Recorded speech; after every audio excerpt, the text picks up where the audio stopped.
Congo était un royaume, mais aussi un empire de l'Afrique centrale.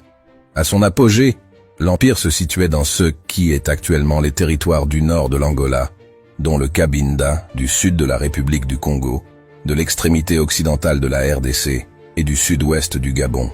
Nzinga Nkuvu, Mani-Congo des peuples Congo, est né vers 1437 et mort en juin 1506.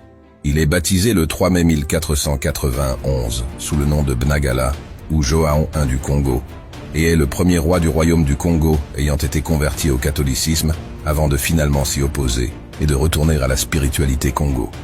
Nzinga-Nkuvu a été l'un des premiers rois congolais à entrer en contact avec les explorateurs portugais, notamment Diogo Cao. Grâce à ces rapports bilatéraux pacifiés, une partie de l'histoire du Congo bénéficie de traces à travers des archives et objets consignés en Occident. Toutefois, ce contact a marqué le début d'une relation complexe et souvent troublée entre le Congo et le Portugal. Le Mani-Congo finit 2 ans après sa conversion au christianisme par y renoncer pour revenir à la spiritualité Congo avec son fils Mpanzu Nzinga. Ses motivations sont politiques car la présence occidentale empiète sur son pouvoir et par exemple l'interdiction de la polygamie l'empêche de conclure des alliances par l'entremise de mariages avec des femmes des futurs alliés.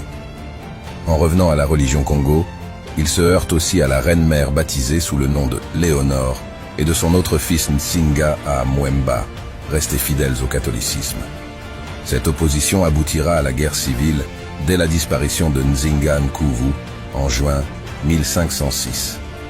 Nzinga Mwemba monte sur le trône après avoir vaincu et tué son frère Mpanzu Nzinga et prend comme nom de baptême Alphonse.